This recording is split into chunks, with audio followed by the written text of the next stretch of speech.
हरियाणा की नई नवेली पार्टी बनाने वाले निर्दलीय विधायक बलराज कुंडू को जेजेपी के दोनों भाई यानी कि दिग्विजय और दुष्यंत चौटाला शायद पसंद नहीं आ रहे या रास नहीं आ रहे।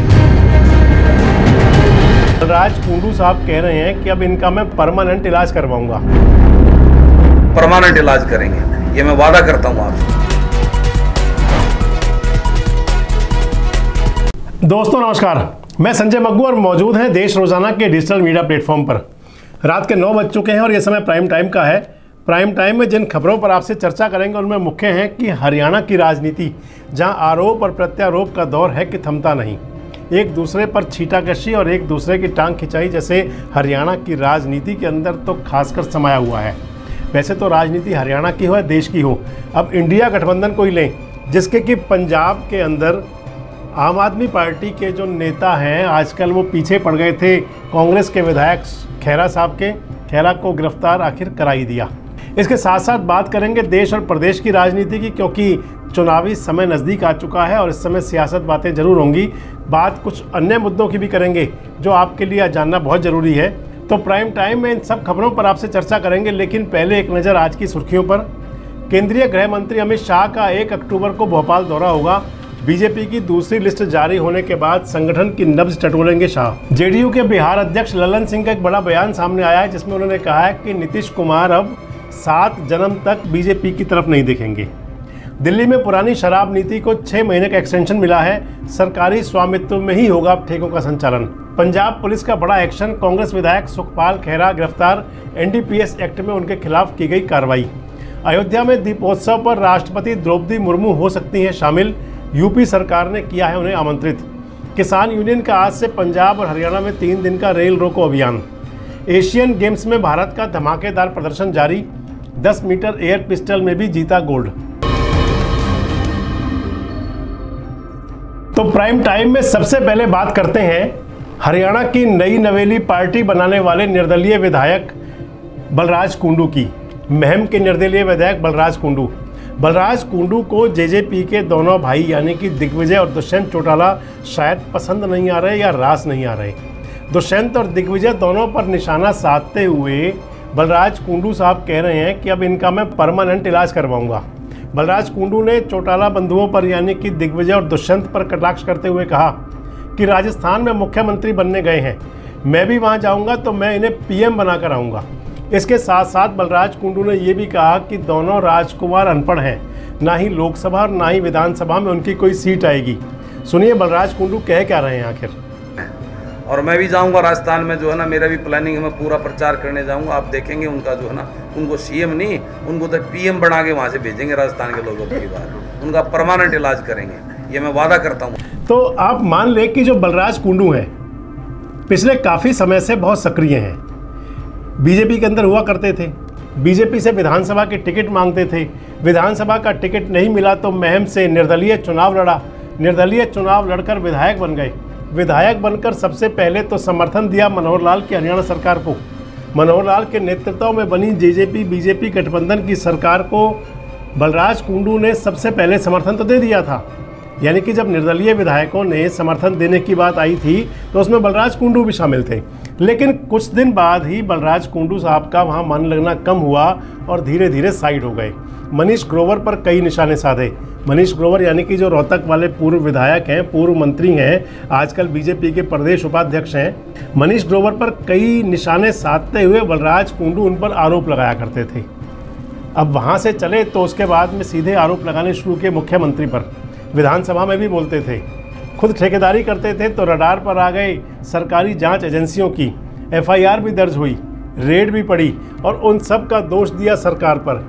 किसान आंदोलन जब चला तो उस समय सरकार से पूरी तरह से समर्थन वापस ले लिया और सरकार से पूरी तरह अलग हो गए। आज तक सरकार से अलग है और अब पूरे हरियाणा के अंदर अपना एक राजनीतिक दल खड़ा कर अपना एक मजबूत वजूद और मजबूत दस्तक देने की बात कह रहे हैं कि हरियाणा के अंदर एक मजबूत दस्तक मैं दूंगा। अब वो मजबूत दस्तक कितनी होगी ये तो समय बताएगा, जब विधानसभा का चुनाव डिक्लेयर होगा, जब बलराज कुंडू साहब की पार्टी चुनाव मैदान में उतरेगी, कितनी सीटों पर उनको प्रत्याशी मिल पाएंगे, क्योंकि हरियाणा में 90 विधानसभा सीटें हैं और कई बार तो पुरानी पार्टियों को भी देखना पड़ जाता है कि प्रत्याशी कौन से होंगे। तो बलराज कुंडू साहब कैसे सबको टक्कर देंगे।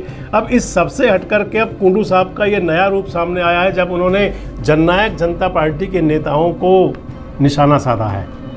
दोनों राजकुमारों यानी कि जो उनकी भाषा में है कि दोनों राजकुमारों यानी कि दुष्यंत चौटाला और दिग्विजय चौटाला पर बलराज कुंडू निशाना साध रहे हैं। सभी को हक है अपनी पार्टी को बड़ा करने का, लेकिन वो कह रहे हैं कि वहाँ सीएम बनने गए मैं पीएम बनाकर भेजूंगा। और एक बात जो चुभने वाली है उनकी कि विदेश में पढ़े हुए दुष्यंत चौटाला और दिग्विजय चौटाला पर ये कहना कि वो अनपढ़ हैं, तो कुंडू साहब किसी पर यूं ही आरोप लगा देना भी ठीक नहीं होता। खैर ये सियासत है और सियासत के अंदर जब तक ऐसे तीर ना छोड़े जाएं कि जो जहर के बुझे हुए हों, लगता है तब तक सियासत पूरी होती नहीं। तो ये हरियाणा की सियासत की आपसे चर्चा की। अब चलते हैं आपके साथ बिहार की सियासत को लेकर के, देश की सियासत को लेकर के। राजनीति में कुछ दिनों से अटकलें लगाई जा रही हैं बिहार की राजनीति में कि सुशासन बाबू नीतीश कुमार एक बार फिर एनडीए में जा सकते हैं, बीजेपी के साथ खड़े हो सकते हैं।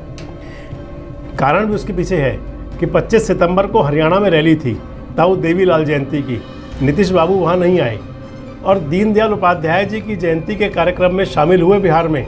और जब वो दीनदयाल उपाध्याय जी की जयंती में शामिल होते हैं तो लोगों के कान खड़े होना, लोगों का आँख तरेना तो वाजिब है। लेकिन इस बीच में इन सब कयासों के बीच यानी कि जो लगाए जा रहे हैं कि क्या जा सकते हैं वहाँ वापस नीतीश बाबू एनडीए में पलटी मार के, लेकिन जेडीयू के राष्ट्रीय अध्यक्ष राजीव रंजन और लल्लन सिंह कह रहे हैं, एक बड़ा बयान दे रहे हैं और इन सारी अटकलों पर रोक लगा रहे हैं। वो कहते हैं कि नीतीश कुमार अब बीजेपी पर थूकने भी नहीं जाएंगे। ये अमर्यादित शब्द है, लेकिन राजनीति में क्या मर्यादा और क्या अमर्यादा सब चलता है और चुनाव में तो खासकर। खैर ललन कुमार कह रहे हैं कि नीतीश बाबू अब 7 जन्म तक बीजेपी की तरफ देखेंगे भी नहीं। बीजेपी ऐसी पार्टी है जिसकी तरफ नीतीश कुमार ताकना भी पसंद नहीं करेंगे। बीजेपी ने जो वायदा किया क्या उसे पूरा किया, ये कह रहे हैं जेडीयू के ललन कुमार। उन्होंने कहा कि बीजेपी बस कानाफूसी करती है और काम क्या करते हैं। तो नीतीश कुमार से बीजेपी की नज़दीकी कभी बढ़ेगी नहीं, ये लल्लन बाबू कह रहे हैं।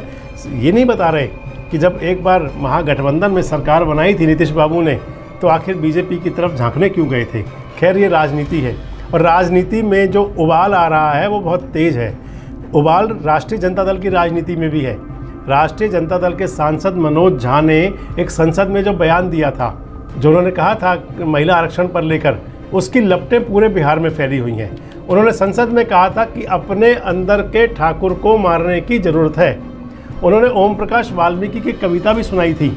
इस पर जेडीयू चीफ का कहना है कि राजद सांसद के बयान को यानी कि मनोज झा के बयान को गलत तरीके से बताया जा रहा है और इसी पर विवाद हो गया है। उनका उद्देश्य किसी समाज को ठेस पहुंचाने का नहीं था, लेकिन बीजेपी का काम ही भ्रम फैलाना है तो भ्रम फैला रही है। अरे भैया, जब बयान मनोज झा जी ने दिया था, लोकसभा के अंदर बोले थे, ठाकुर समाज के अंदर बोले थे, ये कहा था अपने अंदर के ठाकुर को मारना है, तो जाने क्यों राजनेताओं के बीच में हमेशा दूसरी पार्टी पहले आ जाती हैं। खैर ये राजनीति के भ्रम है और इस प्रकार के भ्रम वाले बयान नेताओं के खासकर चुनाव में आते हैं। अब बात करते हैं आपसे पंजाब की राजनीति की, और पंजाब की राजनीति के अंदर बात होगी इंडिया की राजनीति की भी। इंडिया गठबंधन जिसके अंदर की 28 पार्टियां शामिल हैं, जिसके अंदर पंजाब की कांग्रेस भी है और पंजाब की आप भी है। हालांकि आप और कांग्रेस दोनों देश की पार्टी बन चुकी हैं, राष्ट्रीय राजनीतिक दल हैं दोनों, लेकिन क्योंकि बात पंजाब की कर रहे हैं, बवाल पंजाब की सियासत में यूं मचा हुआ है कि कांग्रेस और आम आदमी पार्टी आमने सामने है। बीजेपी इस पर मजे ले रही है। दरअसल पंजाब पुलिस ने कांग्रेस के नेता सुखपाल सिंह खेरा को एक 2015 के दर्ज मामले में एफआईआर में गिरफ्तार किया है। कांग्रेस नेता पर एनडीपीएस एक्ट यानी कि ड्रग्स अधिनियम के तहत मामला दर्ज हुआ था। कांग्रेस विधायक की गिरफ्तारी पर पंजाब कांग्रेस के अध्यक्ष अमरिंदर सिंह राजा वाडिंग ने आम आदमी पार्टी पर निशाना साधा है। वे कह रहे हैं कि विधायक सुखपाल खेरा की जो गिरफ्तारी हुई है वो सियासी बदले की बू आती है उससे। कांग्रेस के प्रदेश अध्यक्ष कह रहे हैं कि आम आदमी पार्टी विपक्ष को डराने की कोशिश कर रही है, मुद्दों से ध्यान भटकाने की कोशिश कर रही है। ये आम आदमी पार्टी की चाल है, लेकिन हम यानी कि कांग्रेसी सुखपाल खेरा के साथ खड़े हैं, इस लड़ाई को निष्कर्ष तक लेकर जाएंगे। तो वहीं खुद कांग्रेस के विधायक सुखपाल सिंह खेरा भी कह रहे हैं कि उनका जो है मुख्यमंत्री भगवंत मान और मुख्यमंत्री दिल्ली के जो अरविंद केजरीवाल हैं, ये जो इंडिया अलायंस में घुसने के लिए दबाव डालते हैं, एक तरफ तो खेरा साहब कह रहे हैं, और पंजाब में इंडिया अलायंस की दूसरी पार्टी यानी कि कांग्रेस को ख़त्म करने की बात सोच रहे हैं। बदले की राजनीति करते हैं पंजाब के मुख्यमंत्री भगवंत मान और दिल्ली के मुख्यमंत्री अरविंद केजरीवाल। यानी कि आम आदमी पार्टी का जो नेतृत्व है, ये सुखपाल खेरा का आरोप है कि वो बदलाव की राजनीति करते हैं और इसलिए मेरे ऊपर झूठा केस बनवाया है। तो इस मसले पर आम आदमी पार्टी के जो राज्यसभा सांसद है सुशील गुप्ता कहते हैं कि नशे के कारोबार का आरोप लगा था तो पुलिस उस पर जांच कर रही है। वहीं सूबे के जो स्वास्थ्य मंत्री हैं बलबीर सिंह, आम आदमी पार्टी के नेता, वे इन आरोपों पर पलटवार करते हुए कहते हैं कि नशे के कारोबार में जो भी शामिल होगा उस पर कार्रवाई होगी। वो कहते हैं कि प्रदेश में अकाली दल और भाजपा की सरकार के समय भी कार्रवाई हुई थी और कांग्रेस के समय भी उनकी गिरफ्तारी हुई थी, तो आखिर अब ऐसा नया क्या आ गया। तो ये सब बातें थी राजनीति की, सियासत की। तो आपको चलते चलते कुछ दिलवाते हैं हॉलीवुड की खबरों के बाद। 148 दिन के लंबे इंतजार के बाद हॉलीवुड में चल रही हड़ताल आधिकारिक तौर पर ख़त्म हो गई है। अमेरिका स्थित मीडिया आउटलेट वैरायटी के मुताबिक alliance of motion pictures and television producer के साथ एक नए अनुबंध पर अस्थायी समझौते के बाद सर्वसम्मति से यह हड़ताल खत्म हुई है। गौरतलब है कि हॉलीवुड की यह हड़ताल एआई के साथ साथ कुछ दूसरे मुद्दों को लेकर हो रही थी, जिसका समर्थन भारतीय फिल्म जगत की तरफ से भी किया गया था। पिछले 63 साल में ऐसा पहली बार हुआ कि हॉलीवुड में हड़ताल हुई। हालांकि अब एक समझौते के तहत इसे ख़त्म कर दिया गया है। इस हड़ताल का असर बॉलीवुड पर भी देखने को मिला था। तो ये खबरें थी हॉलीवुड और बॉलीवुड की। आज के प्राइम टाइम में इतना ही। दीजिए इजाज़त, कल आपसे फिर मिलेंगे कुछ उन मुद्दों के साथ, कुछ उन खबरों के साथ जो रखते हैं आपसे सरोकार। तब तक के लिए शुभ रात्रि। हमारे साथ जुड़े रहने के लिए देखते रहिए देश रोजाना का YouTube चैनल।